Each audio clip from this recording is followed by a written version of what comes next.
Good morning, Pittman Elementary. We will continue reading Dog Days by Karen English, and we are on Chapter 3, Problems, Problems, Problems. Without Gavin having any say-so whatsoever, the details of his little job are arranged. The next morning at breakfast, he finds out all about it. They're sitting at the table and Danielle is pouring the last bit of juice into her glass all the way up to the brim as she laughs to herself. He ignores her and protests. Danielle took all the juice. His father says. He's reading the newspaper and sipping his coffee, and Gavin knows he's not really listening. Then he hears tiny clicks on the hall tiles growing louder coming toward the kitchen. Next, Gavin hears Aunt Myrtle's voice. Careful with that, Vester. Oh, just take my cases on upstairs. Then Carlotta rounds the corner and stands expectantly in the kitchen doorway, panting, her little face surrounded by grotesque orange fur that looks prickly enough to cut someone. She stares at Gavin, then one side of her thin black dog lip curls up and Gavin hears a low, throaty sound. Now, don't do that, Carlotta. Aunt Myrtle clucks, and reaches down to scoop the dog up in her arms. She tickles her stomach and coos. There's my baby, she says, pursing her lips. Gavin wants to gag. It's almost worse than eating peas. His mother appears and ushers Aunt Myrtle to the area behind the child's gate that's blocking off the back porch.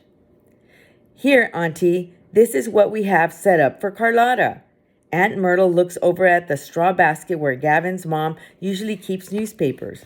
It has been nicely lined with an old baby quilt. She sniffs and gives Carlotta a squeeze as if to protect her. She sits down at the table with Carlotta. Gavin's eyes grow big as he looks from his mother to Aunt Myrtle and then back to his mother again. His mother turns to his father and with an expression on her face that Gavin knows is a cry for help.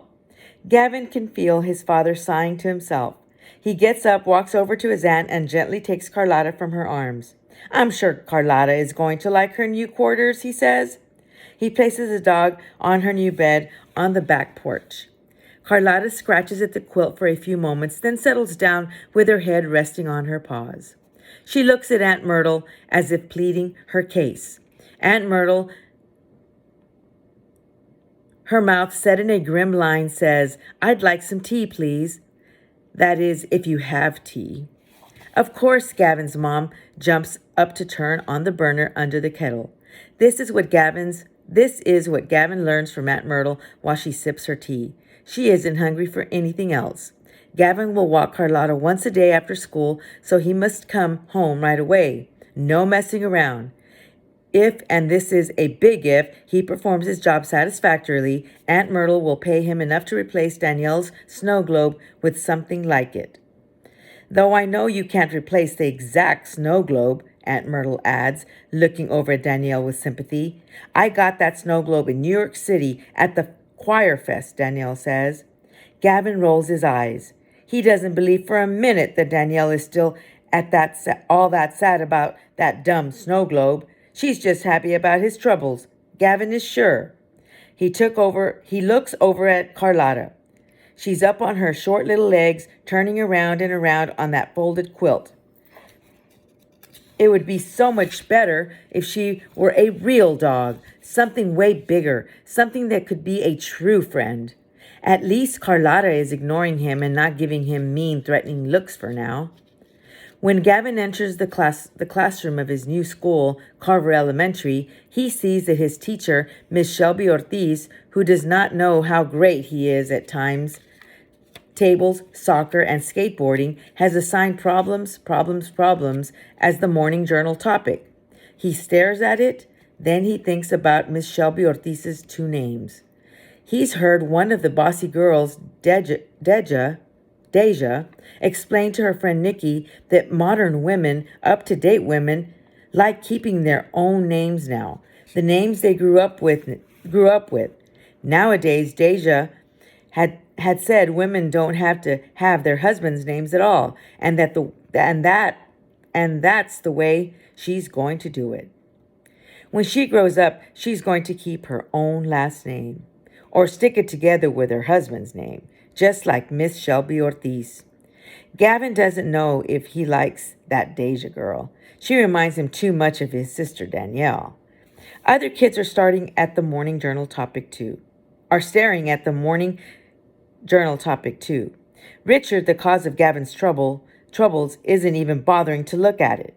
Gavin can see he's playing with some rubbery thing on his desk. Danielle would call Richard a knucklehead. From Gavin's seat behind him, he gets a pretty good view of the array of toys Richard brings to school. Miss Shelby Ortiz seems pleased with the topic she's come up with. She smiles encouragingly at all the students who are getting ready to write. I chose this topic because I realized that life is like math. How is it like math, class? Oh no, Gavin thinks. He likes that she doesn't start calling on kids and get around to him, because he definitely doesn't know how life is like math. 2 points for the table of the student who tells me how life is like math. Miss Shelby Ortiz has them sitting at cooperative groups of 4, which she calls tables. They are competing all week. Then on Friday, the winning table earns a big gold star on the winner's board. At the end of the month, the students at the winning table get to put their hands in the grab bag and extract a reward. And they aren't cheesy things like pencils and erasers. They're different kinds of prizes, like small magnifying glasses, kaleidoscopes that can fit in your pockets, and miniature tic-tac-toe sets.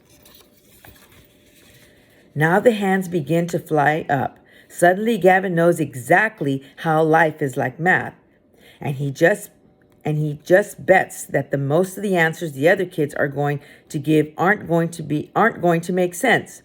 And there's going to be a bunch of people who don't even have an answer, but are raising their hands anyway. He might as well put an end to this right now. He raises his hand too, but Miss Shelby Ortiz is busy giving some of the knuckleheads a chance. Because it takes 365 days to get through a year, Ralph calls out. Miss Shelby Ortiz looks at him for a moment. No, she says, slowly frowning just a tiny bit. Then she looks over at Richard, who uncharacteristically raising his hand with a calm look on his face. She calls on him and cocks her head challengingly. Because you all the time have to be solving problems just like in math. Gavin feels himself deflate a little bit. That's just what he was going to say, and he thought he was the only one thinking of it. Miss Shelby Ortiz looks especially thrilled. That's right, Richard, she says, beaming. That's exactly right, class. Thinking about it, in life, you solve one problem after another. No one's life is problem-free. So I want you to think of a problem that you have right now and how you plan to solve it. Let's have some input before you begin to write. She looks around at all of them. Gavin looks around too. Some kids still look puzzled. Others look eager to begin. Who wants to go first? That stuck-up girl, Antonia, raises her hand. Miss Shelby Ortiz calls on her. Yes, Antonia? I have a problem to solve. Go ahead, tell us what it is. My grandmother is coming for a visit. She always brings me a gift. She pauses, searching for the right words. I don't like her presents. They're never anything I like. I want to ask her to skip the present and just give me the money that she would have spent instead. Gavin sees Miss Shelby Ortiz's face go from interested to puzzled. Her lips even part in amazement. Antonia, that would be rude. No one gives gifts to cause displeasure or unhappiness.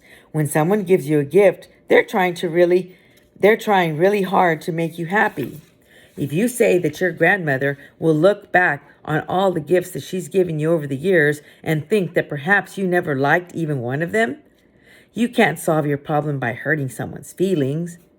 Gavin can't tell how Antonia feels about this. She looks thoughtful, like she's planning on not following Miss Shelby's advice. like she's going to put her plan into action anyway. Antonia's probably thinking that she, Antonia, knows best. Class, Miss Shelby Ortiz says, I'm sure you know what I want you to do, so let's get started. Why do teachers always say that? Let's, and we, and our, like they have to do the assignments too, when they don't. Gavin thinks it's just something he wonders. He opens his journal, which has a lot of blank pages since he's new to the school. On the cover is his name written by the teacher in neat block letters. He puts a date in the upper right-hand corner of the page, just like Miss Shelby Ortiz has instructed the class to do. Of course, there are those who have to be told to do this every day. Gavin wonders about them too. Then he dives in. I have a problem. The beginning of this problem wasn't even my fault. It was this other guy's fault, Richard. He got me in trouble on Saturday. He broke my sister's special snow globe, and I now have to walk this horrible dog to get money to pay for it. He can't even get an exact copy because she got that snow globe in New York, not here. Now I have to walk this ugly dog every day. A dog that's all the time giving me mean looks and showing her teeth and looking like she would like to bite me. I have to be with this dog every day, which is too much. And my aunt, who's really my dad's aunt, will probably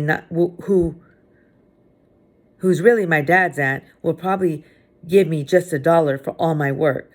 I wish this was the last problem I'm going to have in my whole life, but it probably won't be. Gavin reads over what he's written. He likes it. He's just in time because Miss Shelly Ortiz orders the whole class to stop writing. She has a girl named Rosario collect the journals. Knowing that the teacher's going to read it, he's going back over it in his mind. Yeah, he decides he likes what he's written. He hands it over with pride. Did he get in trouble? Richard asks as he walks to the softball area on the schoolyard. Yeah, I got in trouble. Let me read that again. Did you get in trouble? Richard asks as he walks to the softball area on the schoolyard. Yeah, I got in trouble. Now I have to take care of my great aunt's dog to earn money to give to my annoying sister. That's not so bad, Richard says. Not for you, Gavin says, but I said catch. Gavin doesn't know why Richard keeps saying that. You said catch as you were throwing it. I didn't have time to get my hands up.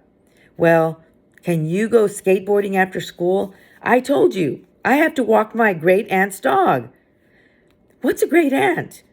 It's the aunt it's an aunt of your mother or it's the aunt of your mother or your father. Richard gives some thought. Richard gives this some thought. Then she must be really old, huh? Yeah, she's pretty old, Gavin agrees. I know, Richard says. I'll help you. Gavin thinks about this.